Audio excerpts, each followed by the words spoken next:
Messi ফ্যানরা troll করে রোনালদোর skill আর dribbling নিয়ে হাসি পায় ভাই, কারণ ওরা শুধু এখনকার রোনালদোকে দেখে, কিন্তু তারা জানে না একটা সময় ছিল রোনালদো মানেই ড্রিবলিংয়ের সাইক্লোন। ম্যানচেস্টার ইউনাইটেডে যখন খেলতো ডিফেন্ডাররা রীতিমতো মাথা ঘুরে পড়ে যেত।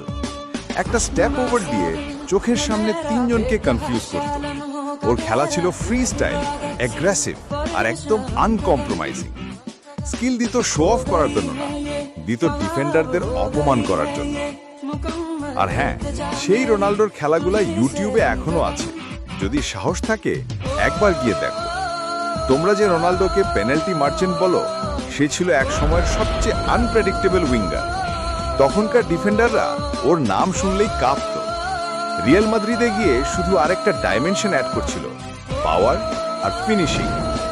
তাই ট্রল করার আগে পুরনো খেলার ক্লিপটা